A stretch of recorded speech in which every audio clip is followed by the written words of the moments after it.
میرے نبی کی اطاعت کیا ہے؟ صحابہ اکرام نے اپنی زندگیاں لگا کر مجھے اور آپ کو پیغام دیا، مجھے اور آپ کو درس دیا ہے کہ اصل اطاعت اور فرمانبرداری یہ نہیں ہے کہ نبی کا نام لے کر صرف محبت کے دعوے کیے جائیں۔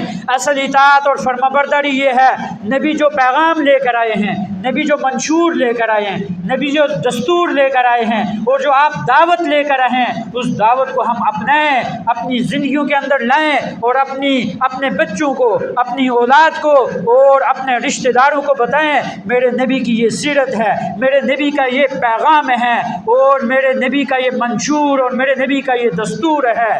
آپ کے اوپر مصائب پہ پہاڑ توڑے گے، لیکن ان مصائب اور آلام کی وادیوں سے گزرتے ہوئے بھی میرے اور آپ کے نبی نے مجھے اور آپ کو نہیں بلایا۔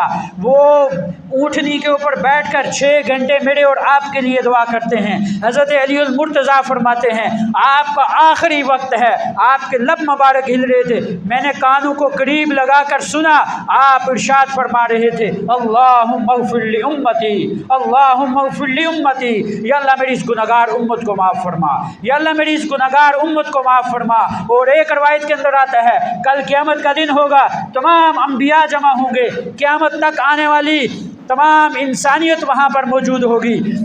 سیدنا ابراہیم علیہ الصلوۃ والسلام، سیدنا آدم علیہ الصلوۃ والسلام، سیدنا موسیٰ علیہ السلام، سیدنا عیسیٰ اور یہ تمام انبیاء پکاریں گے یا اللہ ہمیں معاف فرما، یا اللہ آج ہم اپنے والدین کا سوال نہیں کرتے، یا اللہ آج ہم اپنی اولادوں کا سوال نہیں کرتے۔ وہاں پر ایک ذات ہوگی، ایک ہستی ہوگی جو اپنا سر سجدے کے اندر رکھ کر مجھے اور آپ کو یاد کریں گے، اللہم اغفر لامتی، اللہم اغفر لامتی کی صدائیں بلند کریں گے۔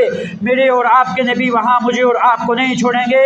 اور ایک روایت کے مطابق آپ نے فرمایا میرے اللہ نے مجھے اختیار دیا ہے ایک دعا کرو قبول کروں گا، کبھی رد نہیں کروں گا۔ اور پھر فرمایا کہ اس دعا کو میں نے سنبھال کے رکھا ہے، کل قیامت کا دن ہوگا جب میری امت پریشان ہوگی، میں اپنا سر سجدے کے اندر رکھ کر اس گناہگار امت کے لیے دعا کروں گا اور اس اپنے اختیار کو استعمال کروں گا۔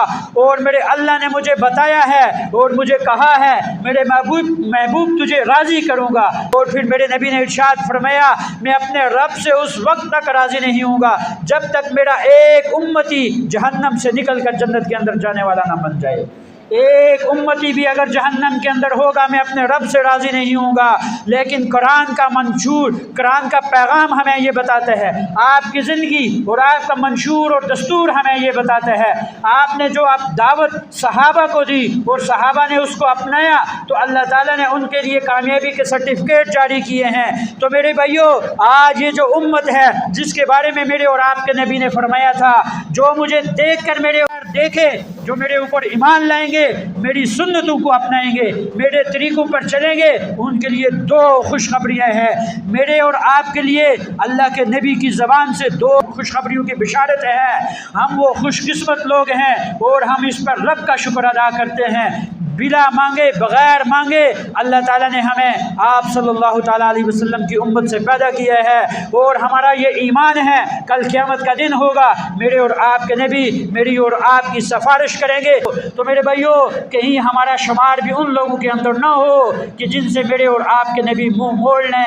ایک ہی تمام جتنے بھی انسان ہیں اور یہ ساری امت، ان کا ایک ہی سہارا ہے، وہ سہارا یہ ہے کہ کل قیامت کے دن میرے اور آپ کے نبی میری اور آپ کی سفارش کریں گے۔ لیکن سفارش اس شخص کی جائے گی جو دنیا کے اندر رہتے ہوئے نبی کے طریقوں کو اپنا کر آیا ہوگا، نبی کی سیرت کو اپنا کر آیا ہوگا۔ میرے اور آپ کے نبی اس شخص کی سفارش بھی کریں گے اور آپ کی سفارش قبول بھی کی جائے گی۔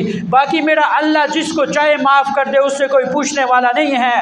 اگر ایک گناہگار کو میرا اللہ معاف کر دے کوئی پوچھ نہیں سکتا ہے۔ اللہ تعالیٰ خود ارشاد فرماتے ہیں جب ایک شخص گناہ کر کر کے اس کے گناہ اتنے زیادہ ہو جائیں کہ زمین سے لے کر آسمان کی بلندیوں کو چھونا شروع کریں، لیکن ایک مرتبہ وہ شخص ندامت کے ساتھ میرے در پر آ جائے اور مجھے پکار کر کہے یا اللہ گناہ ہو گئے، آج تیرے در پہ کھڑا ہوں، آج ان گناہوں کی معافی مانگتا ہوں، میرا اللہ خود ارشاد فرماتا ہے میری کبریائی کی قسم، میری عزت کی قسم، میرے جلال کی قسم، ایک وقت جب ایک شخص میرے در پر آ کر مجھے پکارتا ہے میں ان سارے گناہوں کو معاف کر دیتا ہوں اور مجھے کوئی پوچھنے والا نہیں ہے۔ لیکن میرے اللہ نے ایک قانون بیان کیا ہے پورے قرآن کے اندر، وہ قانون یہ ہے وَأَطِيعُوا اللَّهَ وَأَطِيعُوا الرَّسُولَ، وَأَطِيعُوا اللَّهَ وَأَطِيعُوا الرَّسُولَ، اللہ کی اطاعت کرو، اللہ کے رسول کی اطاعت کرو، تب تم کامیاب ہوگے۔ اور یہ کامیاب ہر شخص آج ہونا چاہتا ہے، دنیا کے اندر بھی اور آخرت کے اندر بھی۔ دنیا کے اندر کامیابی چاہتے ہو نبی کے طریقوں کو اپناؤ، آخرت کے اندر کامیابی چاہتے ہو نبی کے منشور، نبی کی دعوت، نبی کے پیغام کو لے کر اور اس دنیا سے چلے جاؤ۔ اللہ تعالیٰ دنیا بھی بنائے گا، اللہ تعالیٰ ہماری آخرت بھی بنائے گا۔